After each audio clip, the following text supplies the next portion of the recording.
Hey everyone, welcome to the EGX 2018 Developer Sessions. I'm Richard Ledbetter from Digital Foundry, and joining me today to talk about the future of video gaming graphics, my friend and colleague, John Linneman. Hey Rich, happy to be here with it. Thanks to everybody for coming out. It's great to see quite a large crowd. It's like doing one of our videos, but live.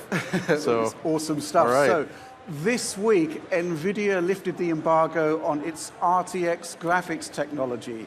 And fascinating sort of turn of events, because essentially looking at things on a more global level, we're looking at, I'd say, the end of the current era of video game graphics rendering.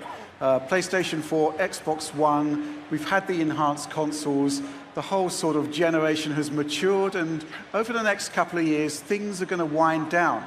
And the question is this: what is next gen? What is it? What are we going to see from the new wave of gaming consoles that are going to come along? And is RTX our first look at one potential vision for the future of gaming? So, John, where do we begin? Ray tracing, I guess. Yes, I mean, I think that is in fact one potential vision. I think ultimately what I would like to see in the consoles, and one I'm not entirely convinced we will see, is the integration of something like the RT Core and the new graphics cards. So I've likened those new cards to something like the GeForce 3, the NV20, back in the early 2000s, where they introduced programmable shader into the chip.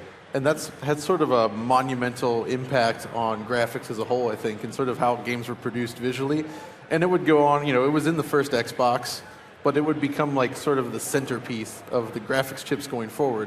And I think that's kind of what RTX promises to be. But the issue then is one of cost, because, you know, we're very late in the generation, so the next generation of consoles are obviously going to be well into development, right? Mm-hmm. And like, you know, NVIDIA is introducing these new cards. They're extremely expensive. The chip is huge. Mm-hmm. Do you think we could conceivably see something like an RT Core embedded within a console? Well, let's take a look at some RT footage first of all, which is a combination of stuff that I captured and some press imagery. So that should be coming up on the screen shortly. But it's an interesting discussion point, because if real-time ray tracing is the future, and we've got it now in the PC space in 2018, and it's not in the consoles that are coming in 2020, then this is potentially a very bad thing for NVIDIA, because nobody is going to be taking up that particular avenue of technology, and it does require really specialist hardware. So, yeah, I mean, I think it's one of those things where even if the consoles don't feature it, there will be plenty of game creators willing to implement it on the PC side, and we might start to see that split between consoles and PC again that we used to kind of see back in the day. Which, if you've only joined PC gaming in the last 10 years, I feel like it might be kind of a strange foreign territory.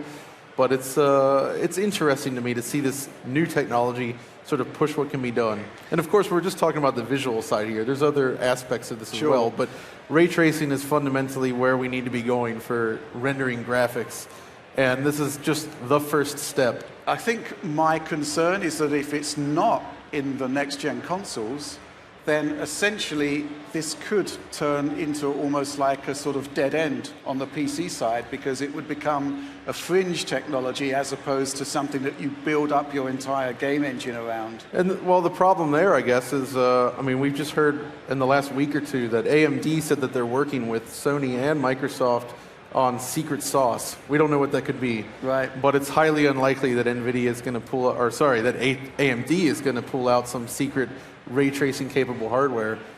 I mean, it's possible, but one thing I think that I think we should bear in mind is when it comes to secret source, a lot of it is hiding in plain sight. So NVIDIA actually unveiled RTX in well, it was back in GDC in March, right? Yeah.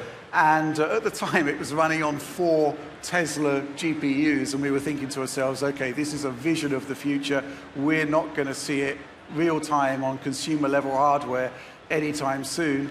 And the fact is that the cards are actually out there in the here and now doing what those 4 cards were doing in real-time on 1 card. Exactly. And secondly, another thing we need to remember is that Microsoft is actually deeply involved in the ray tracing product. That's true, actually. There's the DXR API, which is built into Windows. It's going to be available very, very shortly. And what we do know, therefore, is that Microsoft is deeply involved in ray tracing. They've done all of the API work in making stuff like this possible. So who knows? Maybe there will be something happening in this regard on the next gen Xbox. That's true. I mean, I think everybody can agree that Microsoft started the generation off poor, and then they basically made a comeback with Xbox One X. And I don't think that they want to come in second place again in regards to hardware power. So I could absolutely see them trying to find a way to pull this off. Because the other avenues right now, I mean, we're already kind of pushing towards 4K, and we're kind of there on the console. Yeah. You know, that will improve, I'd imagine. Which is another issue, though, if you think about with ray tracing. If right now we're seeing on the PC side, like if you want to play with RTX enabled, you're pretty much going to have to accept that the resolutions are going to be lower. And you say that, though, but the Star Wars demo we saw at the front there, I actually captured that in real time from RTX. The game has moved on. RTX 2080 Ti in real time. And obviously there are tricks and techniques we'll talk about shortly that could actually improve image quality significantly. But one thing I think we need to bear in mind is that it's very early days with ray tracing, to the point where developers have only had very, very small amount of time with final hardware, and they're still producing some good results. So. And there's lots of different flavors of ray tracing as well. That's true. So the Star Wars demo, you were seeing real-time reflections, and it looks incredible. What we're seeing here with Metro Exodus, global illumination. Yeah, this is the real-time global illumination. And, you know, I guess it's a very static scene right here, but the idea is that the light comes in from the sun, you get that first bounce, so it sort of like reflects the color and light. It fills a room in a very natural way. But it's the fact that there are multiple ways to approach it that kind of shows one of its early limitations right now. A lot of developers are saying we're going to do just reflections, or just the global illumination, or just shadows. Just shadows. And trying to do everything at once seems to be prohibitively expensive at the moment. So again, it's very early. But I think what it is it's a new tool in the toolbox for developers to use. That's right. And what we're seeing here is the result of just some initial work that was done on those Tesla cars we were talking about, and we'll see some Battlefield 5 footage, I think, in a bit. What we're seeing there is just the developers had 2 weeks with final hardware to produce that. That's how early we are. So there is an argument that maybe NVIDIA has actually gone too early in releasing the hardware when there's not really any support. Yeah, I think that's true. But, you know, again, so this is just one aspect, I think, of what next generation could be. You know, visual upgrades are always a common theme, and we're going to see that. It's just a question of in what areas. But there's other potential options, I think, for next generation platforms. Sure, this is just one vision. I think there's a lot to commend it, though, and I think what's exciting about it is the gamble. This is a huge gamble from NVIDIA. If you look at the size of the processors compared to their predecessors, 2080 Ti, it's a huge chip. They didn't need to do that. They could have increased the size of the chip by half of the amount they did and piled it all into performance. They didn't. They decided to do this. It's a weird thing because it's one of those moves, I think, that's not that consumer friendly in the sense that it's a very expensive card right now, and this is not really designed, I think, for everyone, but at the same time, it's a really important step for graphics, and I'm not sure we would have seen it if AMD were extremely competitive in this space at the moment, because they're kind of lagging behind on the PC side at the moment. Yeah, but in terms of the size of the chip, in terms of the next-gen memory that they're using, this is all expensive stuff. And it is, I guess you're right, only possible because there's nobody there to basically challenge them at the high end. And it's kind of, so one area I've seen a lot of talk on is on console side is CPUs. That's been a limitation this gen, a huge thorn in the side of these machines, I think. And so before all this RTX stuff, you hear a lot of talk about, I guess, Ryzen becoming a key element in the new consoles. And I'm not sure that's necessarily a magic bullet, but more powerful CPUs would certainly help hit higher frame rates. but now we're kind of seeing a different focus. So I'm wondering, like, it almost feels like console manufacturers could have been going in one direction, then we see something like this. Do you think there's time to change the direction? I think it all depends on what the vision is that Microsoft and Sony actually have at this point. We know that Microsoft is involved with ray tracing at some point because they're involved at the API level. So they're at least aware of it. And there is time maybe for them to course correct and get some kind of RT core style technology into the next gen Xbox. But the other thing which I find fascinating, quite moving beyond the ray tracing, and it does kind of come back to what you were saying about the role of the CPU. It's not just the RT cores that are found in RTX. We have the tensor cores, the AI deep learning technology there. And in theory, some of the stuff that is typically associated with the CPU, e.g. AI, could be farmed off to that kind of technology. But again, if it's not in the consoles, probably not likely to be utilized. But maybe that concept could be usable, like in building a new console, like breaking things out a little bit. I mean, like RTX core is essentially, it's just like a black box that you feed data into, you get data out. It's conceivable that they could engineer something like that.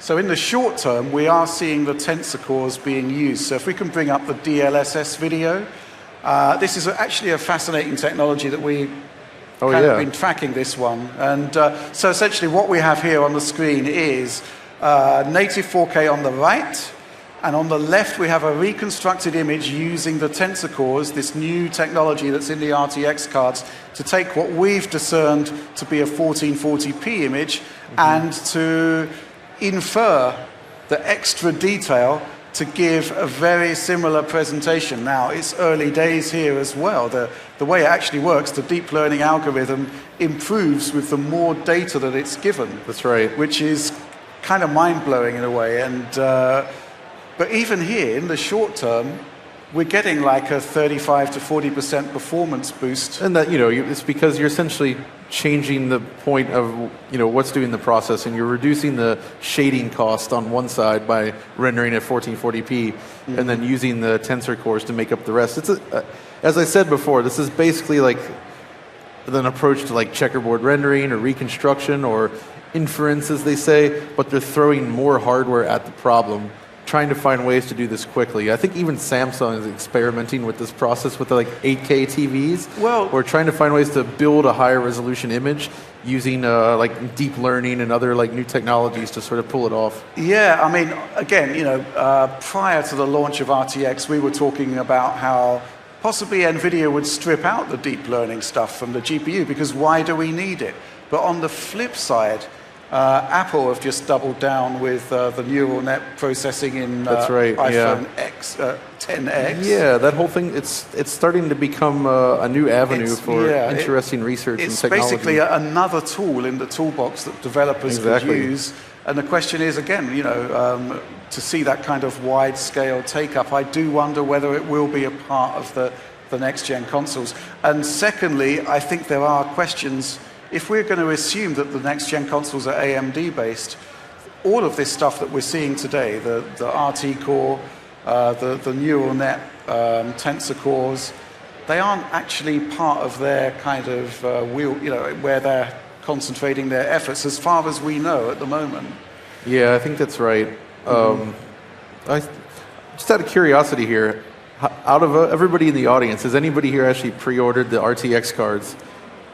Yeah, anyone? It's massively expensive. I don't blame you. NVIDIA say they have sold out.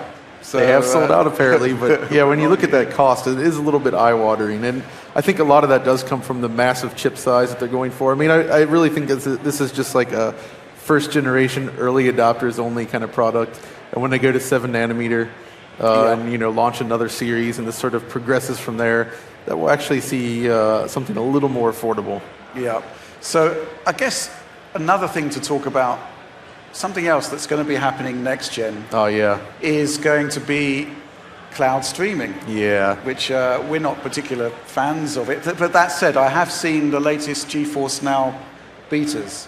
It's neat technology. It's and quite it isn't, impressive. especially as a collector like myself, it's not hugely appealing, but I am fascinated with the technology to pull it off. And I could see an argument being made that, depending on what type of experience you're looking for, it could fit a certain audience.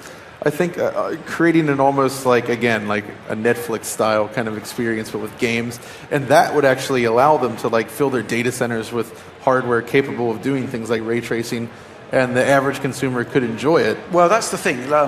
Microsoft has already declared that they're going big on streaming. They want to deliver a console-style experience. We know also that Google is doing something. That's right. Various details of that will emerge shortly, but it's going to be big. Secondly, I guess there's also Origin. They're going to be doing a streaming service. There are many more that we know of kind of percolating away in the background. And the bottom line is there, in terms of the hardware used to deliver it, it's all going to be data center based, and in which case, in terms of the graphics, to sort of make this a bit more relevant to this discussion, the graphics hardware that's going to be used, almost certainly NVIDIA, because Radeon, AMD don't really have so much of a presence in data centers at the moment. That's right. So, if streaming is going to be an important part of the kind of next-gen proposition, in a sense, NVIDIA has kind of almost won there. Yeah, they definitely have a huge edge on that. The GeForce Now is an impressive technology, but again, you can't, Microsoft and Amazon, you can't really discount them at all. They absolutely have the resources to make it happen. And I could see something where, for a next Xbox platform, you could choose to buy the high-end box and play things locally, but they might sell sort of a lower cost, lower tier model that you use specifically for streaming. And if it is that important, what's going to happen? Are they going to have NVIDIA hardware in the data center and AMD hardware in the home? Could make things difficult unless they're going to rely on their PC versions for the cloud. So conceivably, do you think you could see NVIDIA pairing up with one of the console manufacturers again? I mean, we know they did it with Nintendo, but that's for reasons where they had a lot of these Tegra chips available, and it made sense. There's reasons for and against, isn't there? Because on the one hand, when you go to AMD, you get a single SoC that's got x86 CPU cores and Radeon graphics hardware. And this has been tremendously successful for the current generation. However, if you've got two console manufacturers that are desperate to kind of differentiate themselves from one another and want to have new technology that's kind of proven already, hopefully by 2020 some of the stuff we're seeing with RTX today will be a lot more established. They've kind of got to go with NVIDIA, and then they get the bonus of the data center stuff being entirely in line on a technological basis. The disadvantage, how are they going to integrate an AMD CPU core into an NVIDIA SoC? Yeah, I don't think that would happen. It would be quite challenging. And what other choices would they have? I mean, going with Intel would be prohibitively expensive. Yeah, and Intel don't need the money. No, they don't. They're not interested, I think, in consoles. Nor do NVIDIA, really, if we're being perfectly honest. And then ARM CPUs, I'm not sure that would be a great fit necessarily. So, the other alternative is we could be moving back to a discrete CPU and GPU package, but again, the cost implication... Yeah, it's all about the cost at that point. But if you're offloading a lot of stuff to the GPU anyway with stuff like tensor cores, maybe there's an argument to be made that you could do something with... doesn't happen. But then, backwards compatibility becomes a lot more difficult. So there's kind of arguments to having NVIDIA in a next-gen console and not having NVIDIA in a next-gen console. And I think the bottom line is that NVIDIA are clearly proving that they're investing billions in R&D to produce stuff like RTX technology. And I'm kind of curious as to whether it's going to end up in the consoles. I actually think it will be in NVIDIA's interests if it does. I agree. Because they need take-up. They need people to be embracing this technology. Exactly. They need the support. And that's the only way to get it. Yeah. Put it in a console. Definitely. So, I mean, what is the alternative? In the PC space, AMD is playing its cards close to its chest. So we know that in the short term, they've got basically a smaller version of Vega, which was an enormous chip, which is smaller, it should run faster. They're doing a 7-nanometer version 7-nanometer version, which will be faster, it will be smaller, potentially cheaper as well. And what about a Navi? Nobody knows what it is. Nobody knows anything about it yet.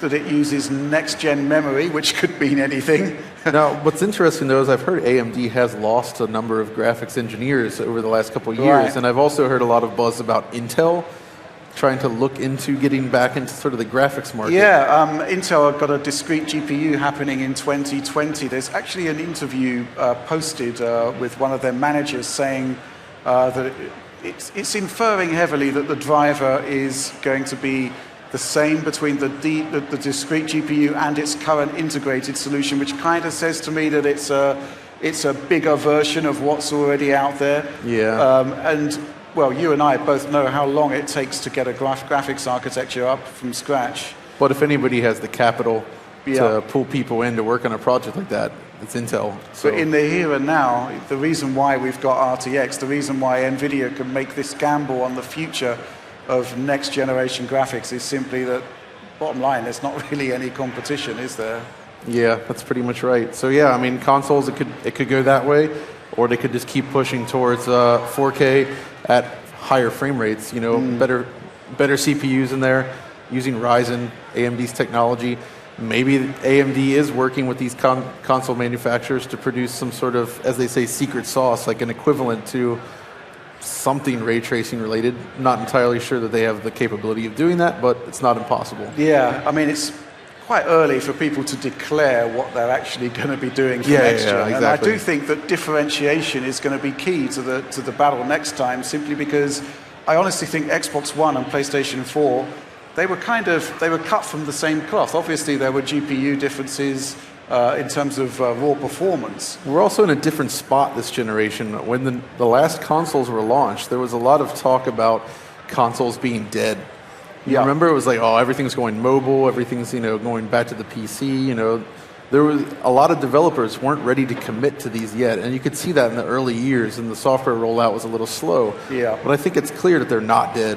They're not really going anywhere, at least for the foreseeable future. Well, that's actually really exciting, because you're right, the last generation of consoles or this generation of consoles rather, was conceived in a time where people were very conservative and worried about the future of console gaming, whereas we know now there was nothing to worry about, and actually Sony and Microsoft can afford to double down a bit more in terms of the ambition and the scale of the hardware. So remember, it was all about TV and all those extra extraneous features, second screen experiences, like everybody wants to play with a tablet connected to their console. You had to have all the TV capabilities. It was all about the services. You had Connect. Games were secondary. Right. And they kind of refocused, and it's like, all right, games first. Well, you know, PlayStation proved to be so successful this generation because they rejected all of that, essentially. And then Nintendo rejected it again when they did the Switch, which is a very games-focused machine. And that, again, kind of brings us back to NVIDIA, because what the Switch does demonstrate is that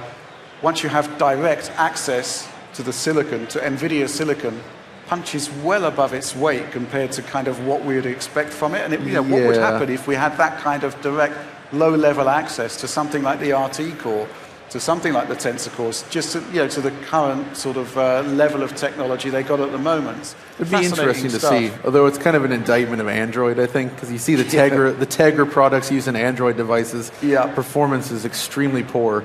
And a lot of it has to do with the APIs and the OS overhead. Whereas, on the Switch itself, with NVIDIA's APIs, it's really fast. And it does demonstrate just what that hardware is capable of. I think every talk we do at EGX and Rest ends up being about how surprising Switch has been, really. And where do they go from here, though? I mean, once the next generation starts, I mean, they won't be ready to get rid of the Switch by any means. It's too successful. It's a great machine. I think something like a Super Dock still makes a lot of sense. If they could pull it off. Or just an extension of the family, who knows? Oh yeah, I mean, Nintendo does traditionally like to do upgrades, like, the new 3DS, or, the Game Boy Color was like that, or the DSi. They were all like hardware upgrades on their current platform. So absolutely, I could see that happening. Okay, so, how do we sum this up?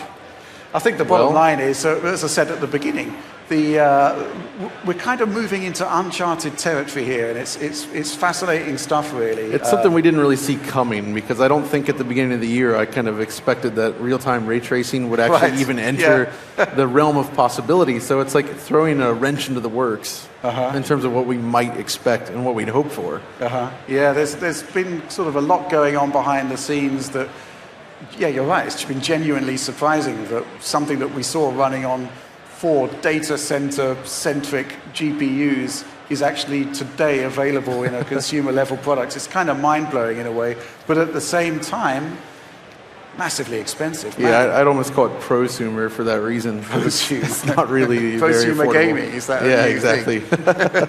So, yeah, I would say the future is up for grabs. This is hugely exciting. We've got NVIDIA doing this in 2018. Consoles arriving 2019, I'd say more likely 2020. 2020. Google, who knows, because it's from what I understand, it's entirely data center driven, built on the YouTube infrastructure in terms of streaming and delivering that data. Yep, that's right. So in terms of what they can deliver, if it is just a kind of data-centric piece of data-center-centric piece of hardware, then kind of all bets are off, really. Who knows what they're going to be coming up with, and especially with the amount of money they've got. But I think from my perspective, a couple of takeaways from this. First of all, I think PlayStation 4 and Xbox One were very conservative designs, based in a sort of era of people worried about the future. The current generation has been wildly successful, I think, and this, I hope, will give Sony, Microsoft, and Nintendo, of course, the confidence to do what NVIDIA is doing right now, which is to essentially produce something which is almost inconceivable judged by how we were looking at games and hardware a year ago. Yeah, I think they're hungry. Yeah. Microsoft doesn't want to stumble again. Sony likely doesn't want to lose the lead.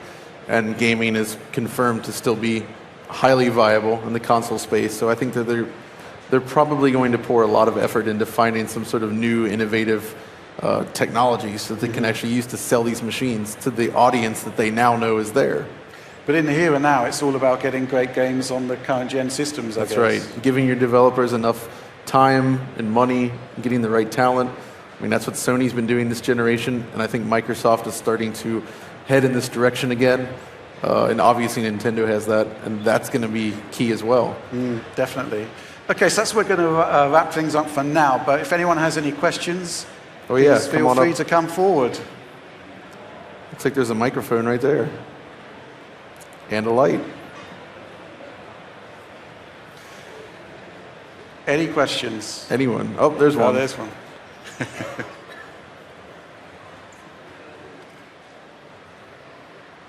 Hello. Hello. First of all, great to see you guys. I've been watching you for ages on YouTube. Really love what you do. Thanks so much. More DF retro, please.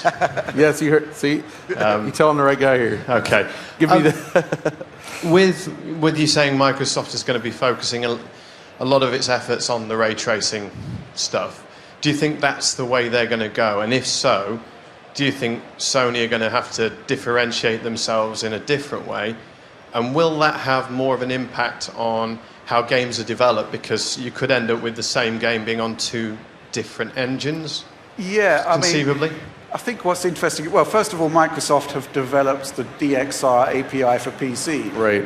What this doesn't tell us that it's definitely going to be in the next Xbox, but what it does tell us is that NVIDIA's big gamble, Microsoft were fully involved with it. They produced the software backend that's going to make it possible on Windows. Yeah, I think the thing about it is, though, talking to developers about implementing this stuff, is that it slots fairly easily into current engines.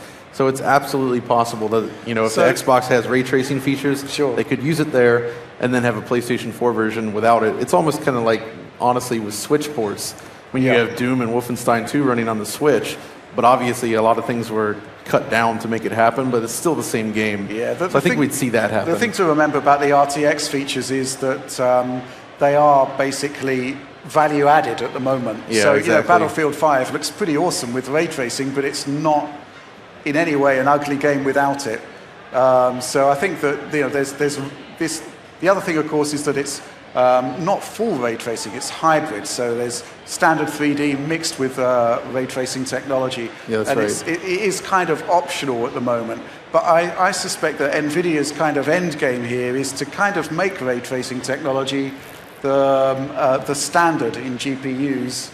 Yep. Going forward. I think that's their kind of end game, and to do that they are going to need to have wider support, I think, and getting involved in a console kind of makes sense in my opinion. It does indeed. Thank you. And can it run Crysis? Hopefully. Quite possibly. Ray Trace Crisis. Oh, I like this shirt here. Wow. That is awesome. Hi guys. Yeah, thank you for the great talk. And Digital Foundry is awesome. Yeah, my question was about: are you aware of any alternative rendering technologies that might compete with ray tracing going forwards? It's an interesting question because this is all about. We're talking about years of R&D here, and we didn't know. NVIDIA were talking about 10 years of R&D. We're ultimately, that's the direction we want to move, in the sense that, we could move towards path tracing, which is even more expensive than ray tracing, but the idea is to get real-time game graphics closer to what CGI films are doing. And so there's probably alternative options for rendering that you could do some interesting things with, but ray tracing and eventually like path tracing is that's where we want to be eventually. It's just a matter of getting there. And you were talking about the CG movies. There's an interesting factoid that NVIDIA came up with was that Pixar, they use technology that's kind of related to DLSS in that they don't render everything in a Pixar movie at native resolution. They actually create points and then interpolate between the points. Yeah, it saves a massive amount of rendering effort there. So there is kind of a big discussion we have is that there's a big resistance in the PC space from PC users about reconstruction technologies. Yeah. I kind of think it's inevitable that it's going to become the standard simply because, if it's good enough for Pixar, it's good enough for us as gamers, I think. Yep. It's just about improving those techniques. Yeah, and getting the quality right. Great, Okay, thanks very much. Brilliant. Any further questions? If not, If not, that's to a okay. close. Okay, well, I think that's it. So thank you so much for coming. Thank you for supporting us. And we'll do our best to keep producing great content for you guys. But again, thanks so much for coming. Yes, thank you very much.